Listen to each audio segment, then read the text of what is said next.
എല്ലാവർക്കും നമസ്കാരം. കരിയറിൽ മുന്നോട്ടു പോകാൻ കഠിനാധ്വാനം മാത്രം മതിയോ? ഈയൊരു ചോദ്യം നമ്മളെല്ലാവരും എപ്പോഴെങ്കിലും ചിന്തിച്ചിട്ടുണ്ടാവും അല്ലേ? ഇതിനൊരു ഉത്തരം ഒരു കഥയിലുണ്ട്. സിംഹത്തിന്റെയും കഴുതയുടെയും പിന്നെ ഒരു കുറുക്കന്റെയും കഥ. ഇതൊരു കുട്ടിക്കഥയാണെന്ന് കരുതരുത്. നമ്മുടെയൊക്കെ ഓഫീസുകളിലെയും ജോലിസ്ഥലങ്ങളിലെയും ചില കൈപ്പേറിയ സത്യങ്ങൾ തുറന്നു കാണിക്കുന്ന ഒരു ആധുനിക കഥയാണിത്. കഠിനാധ്വാനമല്ല നിങ്ങളുടെ കരിയർ തീരുമാനിക്കുന്നത്, അധികാരമാണ്. ഇങ്ങനെയൊന്ന് കേൾക്കുമ്പോൾ തന്നെ നമുക്ക് ചിലപ്പോൾ ഒരു അസ്വസ്ഥതയൊക്കെ തോന്നാം. കാരണം നമ്മൾ ചെറുപ്പം മുതലേ കേട്ടു വളർന്നതെന്താ, നന്നായി അധ്വാനിച്ചാല് വിജയിക്കാമെന്നല്ലേ. പക്ഷേ ഈ ഒരു ചിന്ത മനസ്സിൽ വെച്ചുകൊണ്ട് നമുക്ക് ഈ കഥയിലേക്കൊന്ന് കടന്നു നോക്കാം. അതായത് സംഭവം എന്താണെന്ന് വെച്ചാൽ, പലരും കരിയറിൽ തോറ്റു പോകുന്നത് മടിയന്മാരായതുകൊണ്ടോ കഴിവില്ലാത്തതുകൊണ്ടോ ഒന്നുമല്ല. മറിച്ച് അവർ കളിക്കുന്ന ആ കളിയുടെ നിയമങ്ങൾ അവർക്കറിയില്ല. അതാണ് യഥാർത്ഥ പ്രശ്നം. ഹാർഡ് വർക്കിനപ്പുറം ചില കളികളുണ്ട്, അധികാരത്തിന്റെ കളികൾ. അത് മനസ്സിലാക്കണം. അപ്പോ നമുക്ക് കഥ തുടങ്ങാം അല്ലേ? പരിശ്രമവും അധികാരവും, ഇത് രണ്ടും നേർക്കുനേർ വരുന്ന ഒരു വേട്ടയുടെ കഥയാണിത്. അപ്പോ ഈ കഥയിലെ പ്രധാന കഥാപാത്രങ്ങൾ ഒരു സിംഹവും ഒരു കഴുതയുമാണ്. ഇവർ രണ്ടാളും കൂടി ഒരുമിച്ച് വേട്ടയ്ക്കിറങ്ങാൻ തീരുമാനിച്ചു. സിംഹത്തിന്റെ കയ്യിലുള്ളതെന്താ? അതിന്റെ പവർ, അതിന്റെ അധികാരം. കഴുതയുടെ കയ്യിലോ? കഠിനാധ്വാനം ചെയ്യാനുള്ള മനസ്സ്. ഒറ്റ നോട്ടത്തിൽ നോക്കിയാൽ അടിപൊളി കോംബോ അല്ലേ? അങ്ങനെ അവർ രണ്ടാളും കൂടി ഒരുപാട് മൃഗങ്ങളെ വേട്ടയാടി പിടിച്ചു. ഒരു ഗംഭീര വിജയം തന്നെയായിരുന്നു അത്.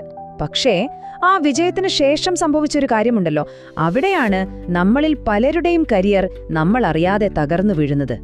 കഥയുടെ ഏറ്റവും വലിയ ട്വിസ്റ്റ് ഇവിടെയാണ്. അങ്ങനെ വേട്ടയൊക്കെ കഴിഞ്ഞ് കിട്ടിയ സാധനങ്ങളെല്ലാം പങ്കുവെക്കാൻ സിംഹം കഴുതയോട് പറഞ്ഞു. നമ്മുടെ കഴുത ഒരു പാവമായിരുന്നു, ഭയങ്കര സത്യസന്ധൻ. അവൻ എന്തു ചെയ്തു? കിട്ടിയതെല്ലാം കൃത്യമായി 3 ഭാഗങ്ങളായിട്ട് വീതിച്ചു. കാരണം അവന്റെ മനസ്സിൽ താനും സിംഹവും പിന്നെ കൂടെ ഉണ്ടായിരുന്ന ഒരു കുറുക്കനും എല്ലാവരും തുല്യ പങ്കാളികളാണ് എന്നായിരുന്നു. നോക്കൂ, ഇവിടെയാണ് 2 രീതിയിലുള്ള ചിന്തകൾ തമ്മിലേറ്റുമുട്ടുന്നത്. കഴുതയുടെ ലോജിക് എന്താ? എല്ലാവരും ഒരുപോലെ അധ്വാനിച്ചു, അപ്പൊ എല്ലാവർക്കും തുല്യമായി വീതം വെക്കണം. അതാണല്ലോ ന്യായം. പക്ഷെ സിംഹത്തിന്റെ ലോകം അതല്ലായിരുന്നു. അവന്റെ നിയമം സിമ്പിളായിരുന്നു. ന്യായം എപ്പോഴും അധികാരത്തിന്റെ കൂടെയാണ് നിൽക്കുക. അപ്പൊ ഈ തുല്യമായി വീതം വെക്കുന്നത് സിംഹത്തിനൊട്ടും അങ്ങോട്ട് ദഹിച്ചില്ല. സിംഹത്തിന് ഇത് കണ്ടപ്പോൾ ദേഷ്യം വന്നു. ഒട്ടും ഇഷ്ടപ്പെട്ടില്ല. കഴുതയുടെ എല്ലാ കണക്കുകൂട്ടലുകളും ആ ഒരൊറ്റ നിമിഷം കൊണ്ട് തെറ്റിപ്പോയി. അവരുടെ ആ പാർട്ട്ണർഷിപ്പ് അതവിടെ അവസാനിച്ചു. എങ്ങനെയെന്നല്ലേ? സിംഹം കഴുതയെ ആക്രമിച്ചു കൊന്നു. അത്രമാത്രം. കഴുതയുടെ കഥ കഴിഞ്ഞു. ഇനി സിംഹം നേരെ തിരിഞ്ഞത് കുറുക്കന്റെ അടുത്തേക്കാണ്. എന്നിട്ട് പറഞ്ഞു, ഇനി നീ ഇത് പങ്കുവയ്ക്ക്. ഇപ്പോ കുറുക്കന്റെ ടേണാണ്. കഴുതയ്ക്ക് പറ്റിയ അബദ്ധം അവൻ കൺമുന്നിൽ കണ്ടതാണ്. എന്നാൽ കുറുക്കൻ ചെയ്തത് കണ്ടോ? അവൻ ബുദ്ധിപരമായിട്ടാണ് കളിച്ചത്.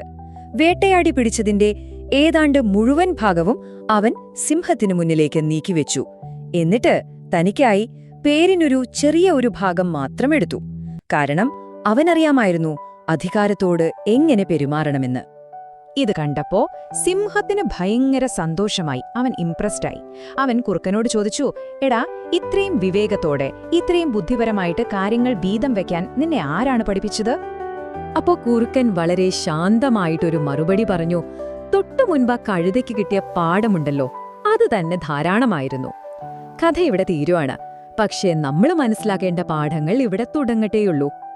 അപ്പോ നമുക്ക് ആ കുറുക്കനിൽ നിന്ന് എന്ത് പഠിക്കാനുണ്ടെന്ന് നോക്കാം. ഇത് പേടിച്ച് ജീവിക്കാനുള്ള ഒരു ഉപദേശമൊന്നുമല്ലാട്ടോ. ഇത് സ്ട്രാറ്റജിയെക്കുറിച്ചാണ്. ചില എഴുതപ്പെടാത്ത നിയമങ്ങൾ മനസ്സിലാക്കുന്നതിനെക്കുറിച്ചാണ്. അപ്പോ എന്തായിരുന്നു ശരിക്കും കുറുക്കന്റെ സ്ട്രാറ്റജി? നമുക്കതിനെ ഒരു 3 സ്റ്റെപ്പായിട്ട് തിരിക്കാം. 1, നിങ്ങളുടെ വിലപേശൽ ശക്തി എന്താണെന്ന് മനസ്സിലാക്കുക. 2, ചെറിയ കാര്യങ്ങൾക്ക് വേണ്ടി വഴക്കിടാതെ ദീർഘകാലത്തേക്ക് ചിന്തിക്കുക.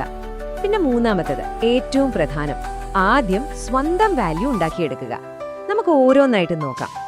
അപ്പോ ആദ്യത്തെ പോയിന്റ്, നിങ്ങളുടെ ബാർഗെയിനിങ് പവർ, അതായത് വിലപേശാനുള്ള കഴിവ് മനസ്സിലാക്കുക. കഴുത വിശ്വസിച്ചതെന്താ?